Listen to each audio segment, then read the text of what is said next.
There was a time where Hollywood and its entertainment sphere, whether it be gaming, comics, or animation, were free to put out whatever subpar products they wanted with little to no opposition whatsoever. The majority of the critics out there generally worked for the entertainment publication companies, which more often than not had, interesting relationships or ties with the big entertainment studios. It was a simpler, more naive time where you'd read a review for a movie that was hailed as an absolute masterpiece, and then you'd watch said movie only to find yourself genuinely questioning the existence of the universe afterwards. This was largely because nobody in the movie critic/journalist space dared to go against the studios in question. Why, you ask? Well, there's many reasons. These journalists and critics would have legitimate fears of being blacklisted and thus lose access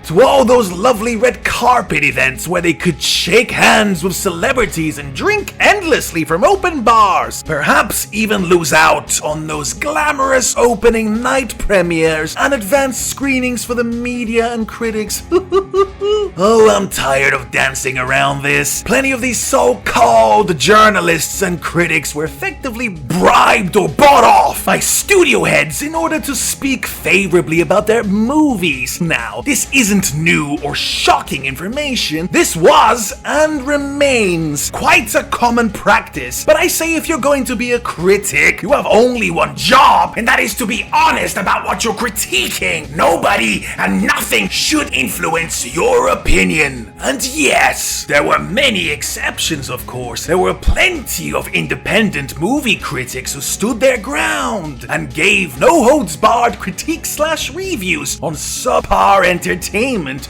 but for the most part, their words failed to reach a wider audience. Funny that. Sadly, bribing critics and journalists is a trend that still continues to this very day. One of the more recent examples being the absolute disaster that was the Rings of Power, where Amazon Prime outright bought and paid for these would-be influencers to go out and promote the shit out of the series after special screenings of the first 2 episodes of the show. Of course, these influencer imbeciles went out there to hype up the series like it'd be the next big thing on television since Game of Thrones. And I'm talking prime Game of Thrones, not the sad, flaccid, limp, wet fart excuse of a show it became in its last couple of seasons. Anyway, all of that massively backfired with some of these influencers eventually admitting that they never watched the rest of the series beyond those 2 initial episodes. Which is better, House of the Dragon or Rings of Power? Well, I haven't watched Rings of Power yet. Seriously? You loved it and hyped it up so much that you cannot be bothered to finish it? I think that kinda says it all. Oh, and remember this absolute joke of a review. Oh boy, that didn't age well at all now, did it? Yo, this tune is banging! As a result of these bought and paid for corporate ass-kissing shills and the gutless, desperate for clout leeches, less and less people pay attention to articles and reviews from mainstream outlets the likes of Variety, The Hollywood Reporter, Deadline, etc, etc. Long gone are the days where people would follow magazines or newspapers for their reviews. No. These days, the people go to the fans. The fans on YouTube that have now become prominent critics of the entertainment industry, and rightfully so. In an industry where no one in charge would ever dream of being held accountable for the lazy, uninspired, agenda-driven entertainment, the fans stepped up, and they continue to step up. The longtime fans who had wholeheartedly supported these once beloved intellectual properties and had to witness clueless, talentless, entitled, narcissistic activist cannibals set them on fire, one by one by one. You see, most fans who are worth their salt and their integrity will not bullshit you, gaslight you, or take bribes to hype up something which they fundamentally know not to be worth your time and money. They're driven by something more, something grander, and that is passion. A passion to see their beloved IPs thrive, succeed, while also respecting the original values and lore of the creators of said IPs. Now, I'm not suggesting that YouTubers aren't also susceptible to bribes or outright corruption, as after all, no human is incorruptible. What's interesting is that there are many in the fan space who put an immeasurable amount of time and effort in their work, and they're not even necessarily getting paid for it. It's not a job for them. They do it because they're compelled to. We don't do this thing because it's permitted. We do it because we have to. We do it because we're compelled.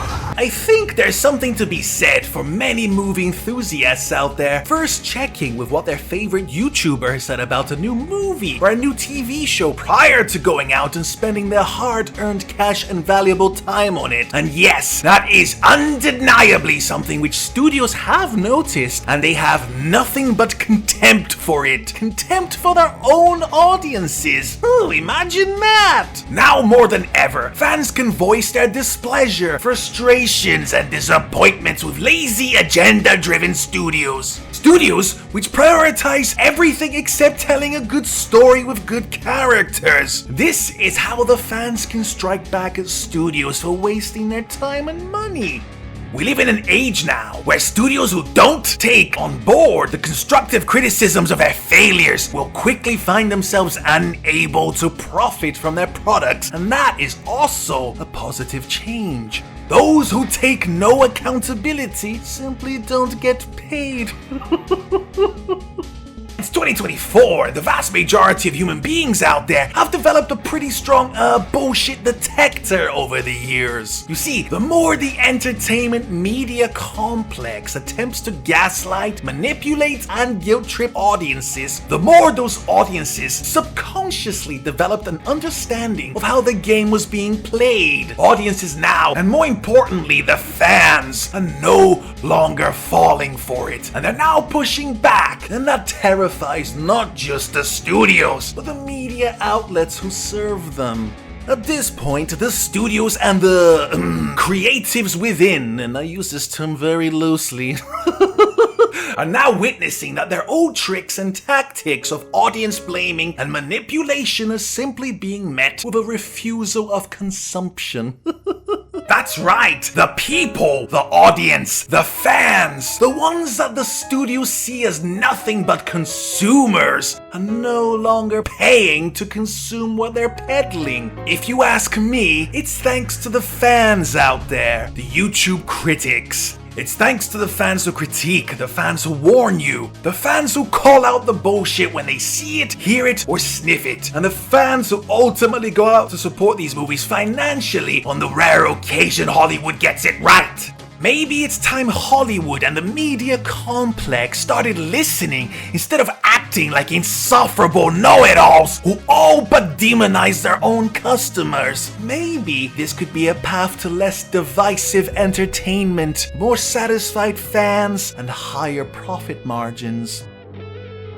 I have to go now. Somewhere out there in the void, exorcism needs performing.